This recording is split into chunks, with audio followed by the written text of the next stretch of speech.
Hello everybody, it's Harbinger. This is Wingspan on Steam, Asia expansion, Duet mode, and this is our opening hand. So there's a lot of expensive cards. I don't know if we are gonna take the Bald Eagle, but Bald Eagle is usually pretty good. But the Swabi's Warbler is a really cheap card that lets us draw a lot of stuff, and I think we're gonna like. And I think I'm gonna prefer this one. Bald Eagle is a good tempo play if there's fish in the bird feeder, and there is fish in the bird feeder, so you might actually. We can consider opening the Bald Eagle here because of that, but yeah, I don't know how good it is long term. It's a question: is it worth paying 2 more food to the Bald Eagle compared to the Service Warbler to get 8 points immediately? I don't know if it is, but Warbler is pretty good, so we're gonna take that. I don't hate the Bald Eagle, so we can maybe take this as well. And the House Wren, an interesting thing about that bird is that we can play it out to find an egg over here, and then we can immediately play another bird for the same egg, for that egg cost. So it doesn't have the reduced egg cost for playing the next bird, but in Duet mode we can actually open with this if you have another grasslands birds you care about. But we currently don't have that. Another question is, do we pick up any specific card in the bird feeder with a card we can draw from the Warbler? Warbler can pick up this card over here, so we can guaranteed get one of these guys and play out our guy. But it's not really anything we are too eager getting from the forest. I think what we are looking for here is that maybe we play out this guy to just guaranteed pick up a blue-winged warbler, or guaranteed pick up Mississippi kite or something, or just so we know we can push out 2 birds in the grasslands early. Maybe steal both of these things over here. We do need to pay in mind. Respect the fact that we're going here, and we are gonna draw 4 cards of 1 activation of the grasslands afterwards, so that is pretty easily going to let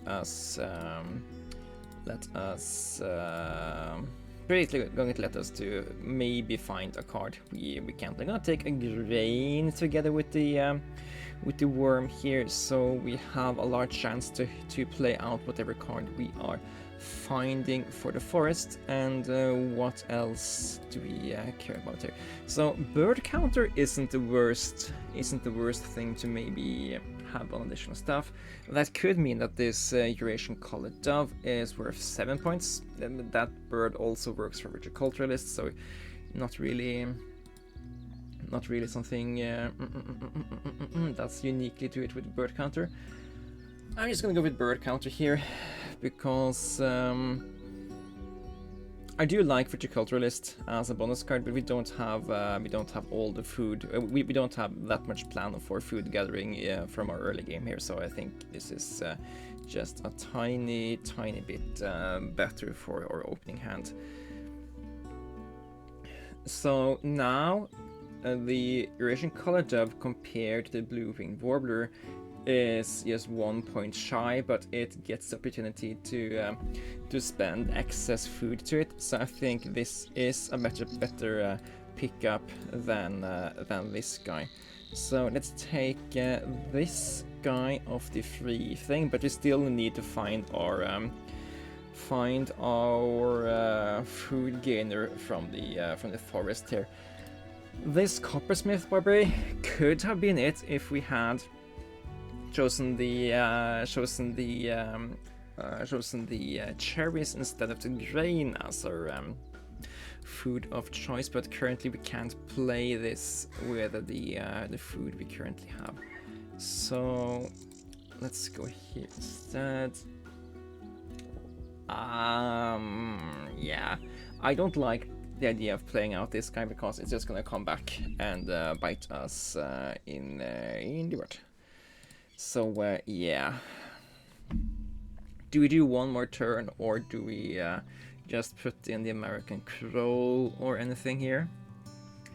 We could do like the house wren into the American crow, and from there get 1 food a turn from sacking an egg. I don't think that is going to be viable, so let us... You know what we could do? We could actually... so we could play the American crow here. Then we play it for the grain. Then we have nectar left. We could play the house wren, pick up 1 of the 3 food dice, and use that to play a second bird. Given that we can pick up a free egg with the raven somehow. I don't know if I love that line either. I think we just need to find a forest bird that can give us some amount of food that we can play with the stuff we have. So let's go for 1 more lookout here. So marsh harrier, not it. Also raven, not it. Okay. Black redstart, not it. At some point we might consider to bite the sour apple and just pick the coppersmith barbet instead. I think that should be now. Then we should sack cards and just gain additional food here. Yeah, okay. Sack cards we don't consider playing. Has the opponent played anything fun in the grasslands? If that's the case, I could care to copy it. They haven't played anything yet, so let's just sack the blue rock tush. That's not going to be played no matter what. And take fish, since we need more than 1 fish to play the bald eagle. Bald eagle is going to be a really good play for us, so I don't hate that. And there we get a free food. Of course we do. So, let's see. Coppersmith Barbet will give us additional food, so it's Coppersmith Barbet. This bird's call is a repetitive metallic tuck that sounds like a copper sheet being beaten. Okay, so let's take the thing that's hitting most of the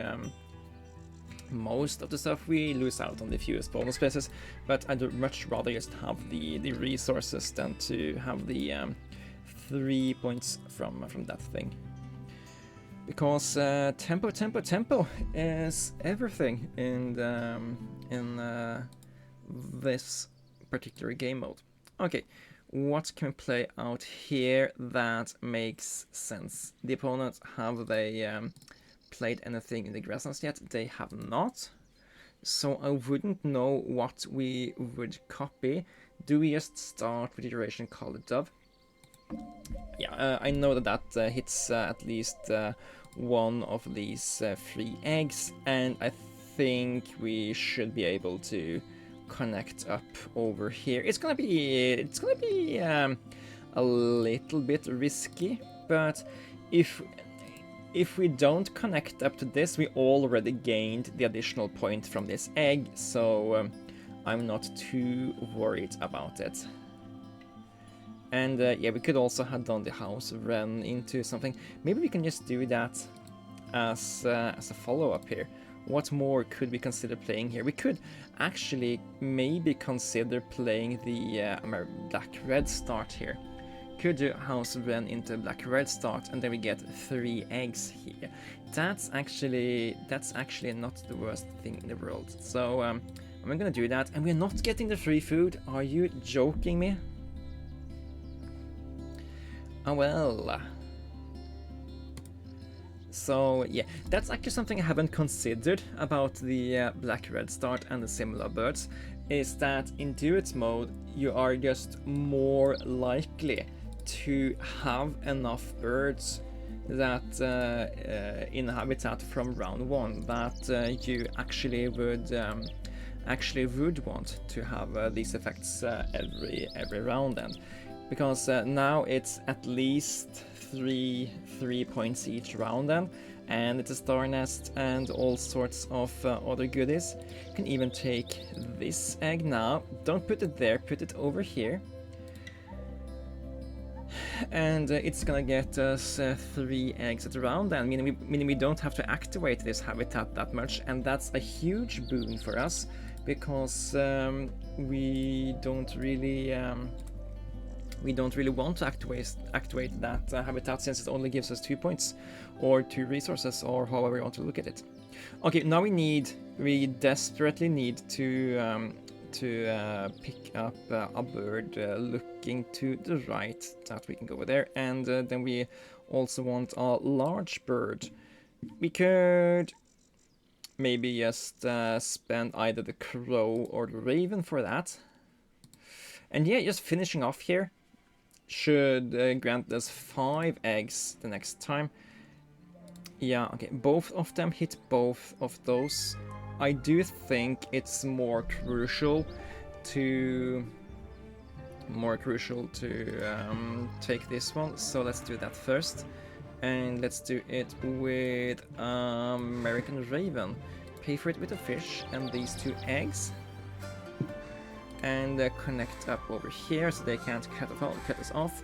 We are desperately losing out on the possibility to win round 4 here, but connecting up these is just guaranteeing us a lot more points. So I do like the idea of doing that. And should also pay a little bit attention to whether or not there are fish in the bird feeders. We can play out the bald eagle at an opportune time. But yeah, currently let's just fill out and connect up here. Zoop.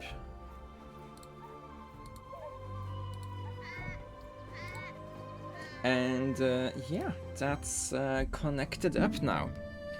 Not the greatest center control for our part here, since we kind of have let the opponent gain the center, and this is just a very good case to show why you want to fight for these 3 squares. Because when I started in the edge over here just to draw a free card, we were forced to go along this line here to connect up. We could also maybe have gone up here and then connected down here, but yeah, it's hard to gain these very specific things we need to make that happen. So the opponent has allowed us to sack 2 resources in order to draw 2 bonus cards and keep one of them, and we are certainly going to do that. We don't need this common Maya anymore, and we probably don't care too much about playing this 2-pointer. I think we won't be activating the wetlands too many times. So a 2-pointer that might give us more points is worth less to us than a 5-pointer that just guaranteed gets you those 3 additional points compared to this guy. So these are my resources that we are going to sack to draw some bonus cards, and yeah, just guaranteed get 4 points already, with the options of getting more dependent on what we are getting. Seems like a good idea. Okay, cool, yo. But I'd love to just have some more game plan going forward. I think playing the bald eagle is pretty spot on. I also want to play the king rail. Who did crow? Could help us cycle some cards is worth 5 points because of bird counter.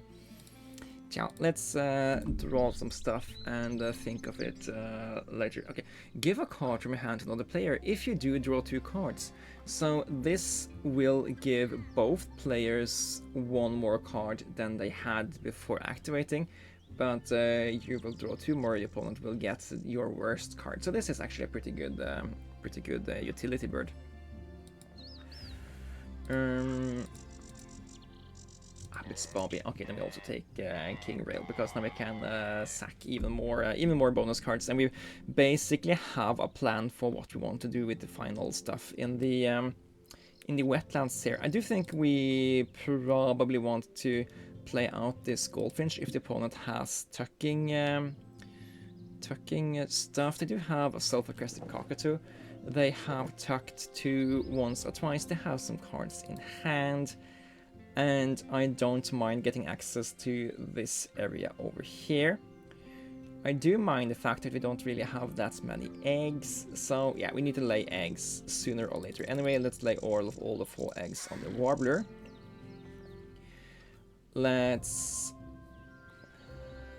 not discard an egg, because I do think we can get all the stuff we want for the European Goldfinch out of a single roll. It does require us to hit specific stuff though, and we do that. So we don't get to pick up the grain, but when you just take a while to see the line, you see that it matched up perfectly there. Okay, Goldfinch comes out, and yeah, so the opponent has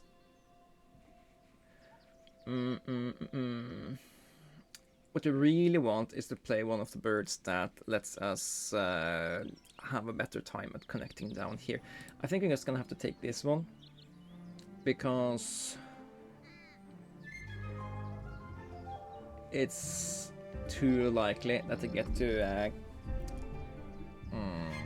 or maybe it's not that likely. We are gonna play tons of those kinds of birds really soon, so connecting up here isn't the least likely thing. Taking this guy makes us almost compete for the correct thing there, so yeah, let's try. Do we consider playing the red Avadat? I don't hate it. We got a free cherry. Okay, that's actually huge. That means we can play out this red Avadat right now. And if we don't, we lose the nectar. So I think it's correct to do so as well. And then we get to draw. We get to look at 6 cards and keep 5 of them. Red Avidavat. In courtship display, male Avidavats hold a feather or stem in their bill and slowly bow. Oh, that's pretty cool. So, the question is, do we connect up to this, or do we just, knowing that if this ever gets cut off, we can never actually connect? Or we could try to connect over here, maybe. This is also very susceptible to being cut off. We really need a rat-eating thing in the forest pretty soon if we're gonna connect up over here. So maybe the correct idea is to try to connect up over here. And we do have both the King Rail and the Bald Eagle to try to do so. So I don't hate this logic to try to connect up this way. So yeah, let's do that. Or at least attempt. Lay 5 eggs here, please, and let's activate and skip for now. We don't want to activate that guy until we don't have anything else to do to use the food for. And we have both the Also Raven and the Urshikodo, so we can sack 10 food at the end of the last round, so we don't need to stress about that. Ibis is 7 points for us because of this guy, so we could consider playing him over something else, but for now I think we don't need to stress to picking up. We need to find the food we want, and let's sack the Night Heron so we can pick up a little bit more nectars, and let's do it like that.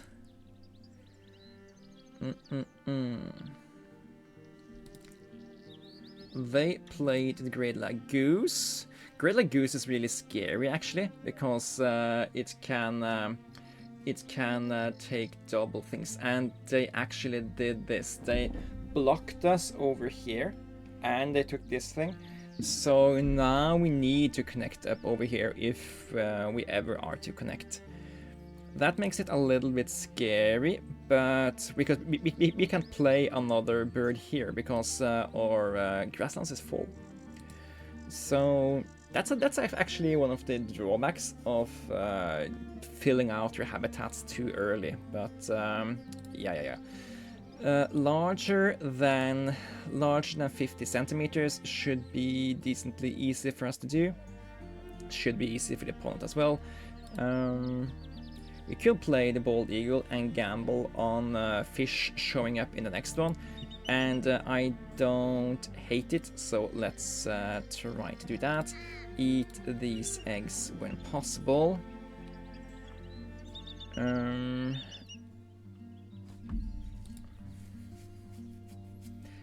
Just guarantee take this, so we can have one of these two, and then we just need this.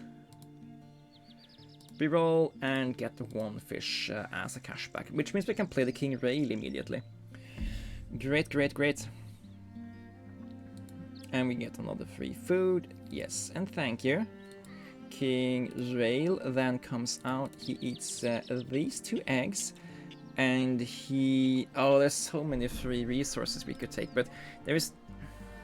Would we care about picking up either of these?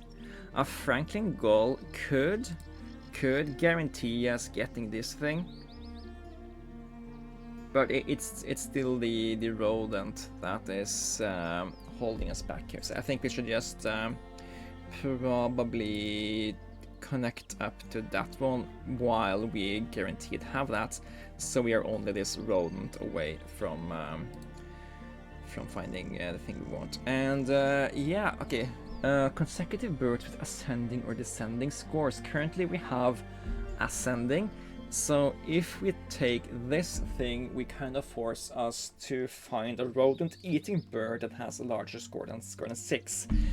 I think rougelikes is just going to be a lot easier. We are guaranteed laying 5 eggs at the end of this round, and maybe lots of eggs at the end of other rounds as well. So I just think rougelikes is going to be easy for us to hit without even trying too much. We just have to pay attention to which eggs we are eating.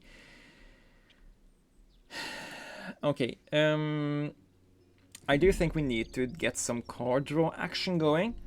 Maybe we are really eager to pick up the house finch. That way we can cycle cards in the forest. It's really this bird we really want to find.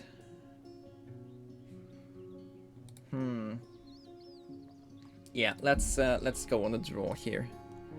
Auden Skull, a card I like a lot. It's too late in the game to play it out, but I really like it. Eurasian Kestrel, yes.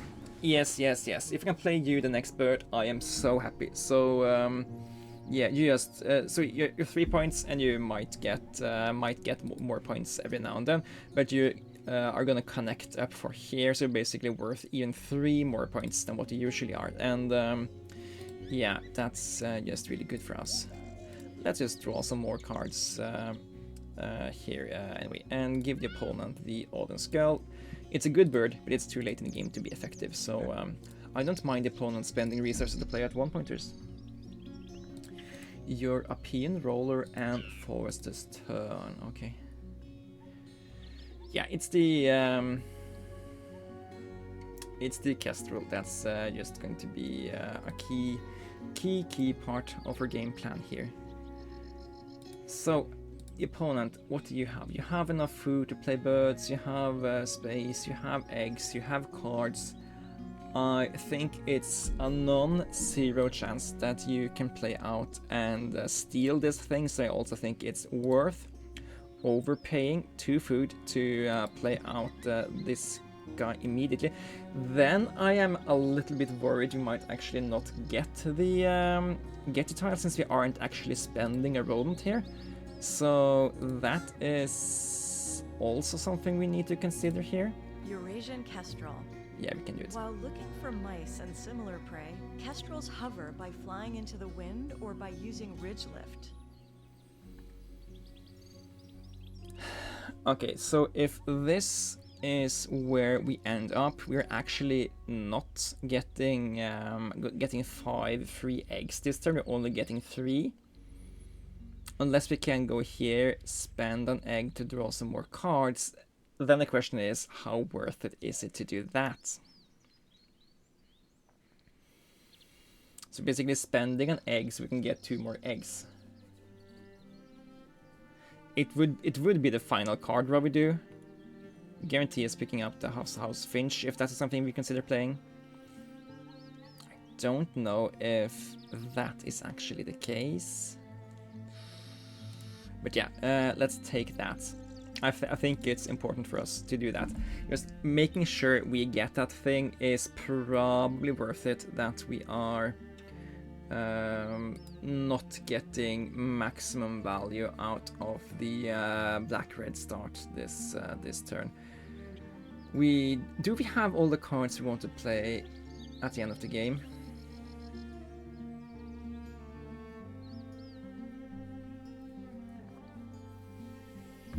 So we can play the Bobby here, but we don't really have anything we want to do to fill out these things. We don't really have activate for point birds. I mean, you know what? We do have that because we have the opportunity to turn 10 food into 10 points. So we have basically 1, 2, 3, 4, 5, 6, 7, 8, 9, 10. We can use this thing a lot of rounds and still get more points. So we can spend turns to pick up enough food to play Devil's Bobby. Then we can, yeah, that makes sense. And then we can spend this egg and these eggs and whatever, and then we get more habitats to lay tons of eggs off final turn. So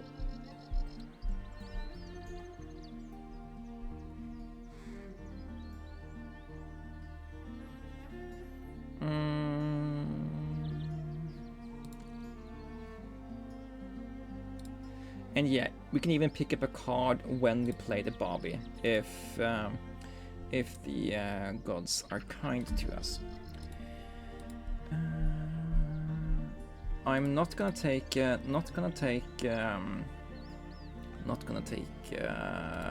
nectar here. Oh, roll dice outside bird feeder, no thing, and then we get that. We can actually. It's not the worst thing to start pushing food to you now, because we do know we want to use that ability for the remainder of the game after we played out the Abbess Bobby. So it's probably to the best to just spend as many foods as we can now to get the capacity of doing that 15 times rather than just 10 times. Okay, we caught up there. And, ooh, not on the edge. So there's this one, and that's the remainder of stuff we can fight about. Oh, geez. So playing the Abbott's Bobby here is actually going to doom us.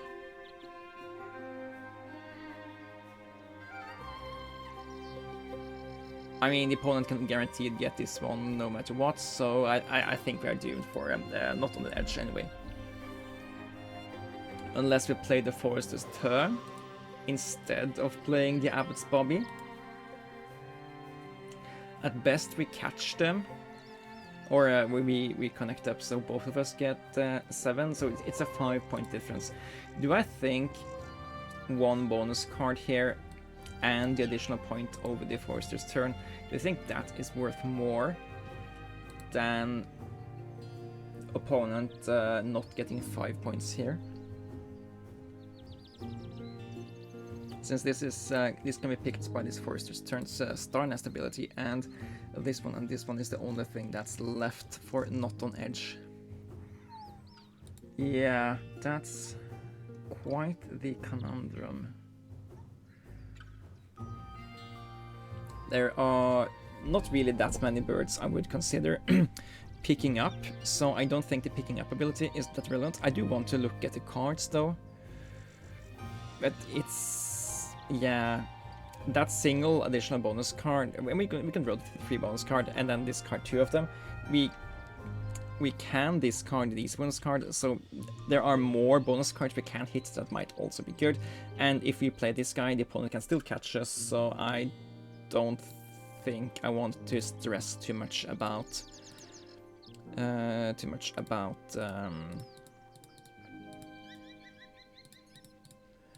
I don't think I want to stress too much about considering what the opponent might do, because they very heavily have the opportunity to they can very easily play another bird in the grasslands here. So yeah, I don't think we can think too much about what the opponent will do and not. I think we need to play to our own strengths, spend as many of these nectars as we can, and hopefully we can find something really really good for us. Eat up that egg and this egg here, and then we draw a card, any card. Rose-breasted grosbeak. I don't think we're gonna play you out, but we might. Rhododendronless is a good start. That's already 6 points. Grasslands Ranger, not that good. And Forest Population Monitor. Okay. So Food Web Expert is not going to beat Rhododendronless, but I don't think we're gonna find another card we want to play that fits Forest Population Monitor to get us to 5. So yeah, we are discarding Grasslands Ranger and Desert Forest Population Monitor. You are gonna give us 5 additional eggs at the end of the game, and that's 6 points. So yeah, that's the correct decision window here. And then we need to get up to 10 food. And we are currently at 6 because the opponent is giving us food. Maybe playing out the rose-breasted grosbeak isn't the wrong thing to do then. It would cut into the amount of Woolgist cards we have.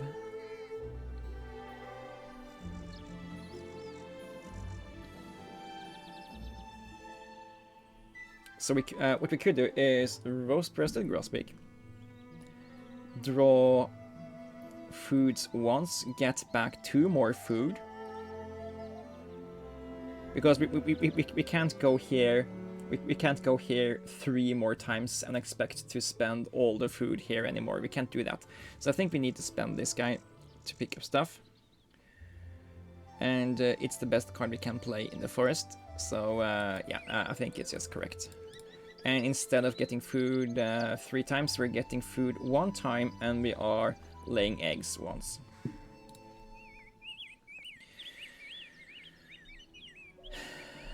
And yeah, we have to take these on edge, people.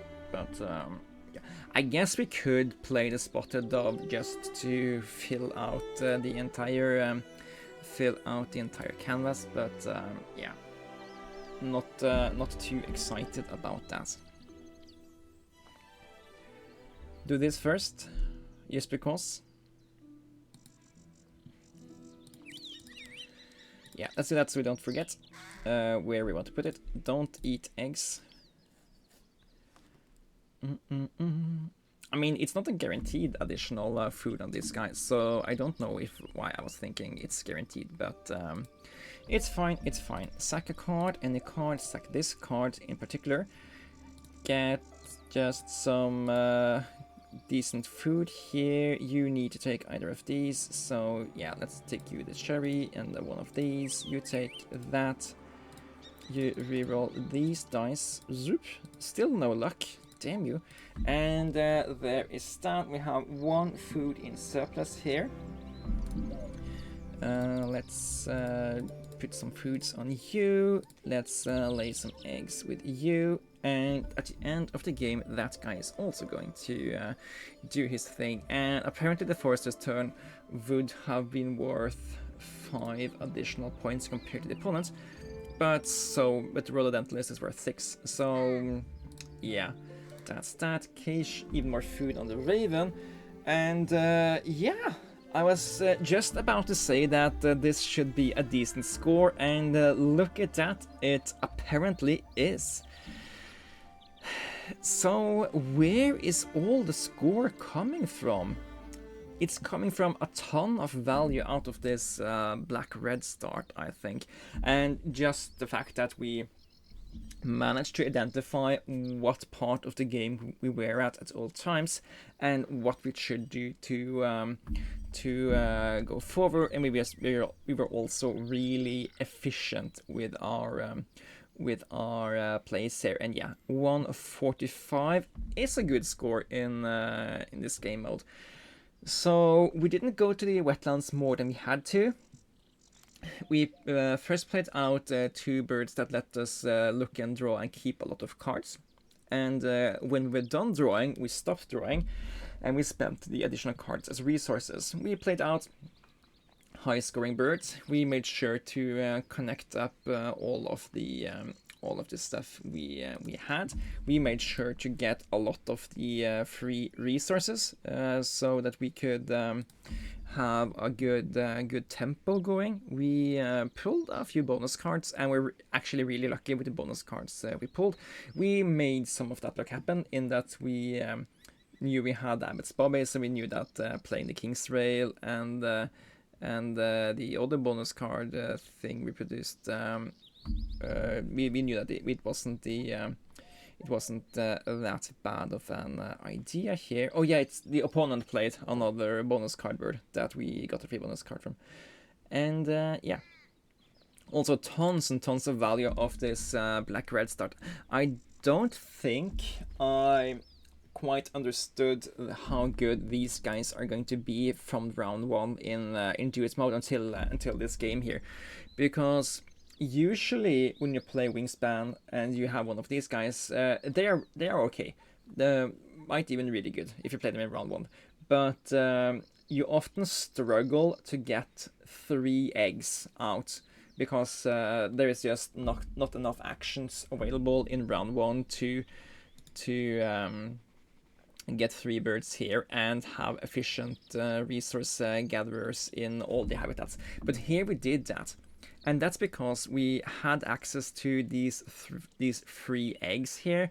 We had access to a little bit additional food, a little bit additional card, in addition to actually having the Savi's Warbler and the Coppersmith Barbarian, which are also resource producers. And yeah, just producing these additional resources in the early games translates into having so many more options to do things, and that allows us to play high scoring cards, that allows us to playing lots of synergistic stuff, that allows us to go for just gathering resources and translating them into points towards the end of the game. So yeah, I hope I managed to convey the game plan good enough throughout the game, but for me it made a lot of sense, and hopefully it makes some sense to you guys as well. Oh my god, this video is almost 40 minutes long, so I think we will cut it here, but as always, thanks for watching. How do you like the videos of Duet mode compared to the other game modes?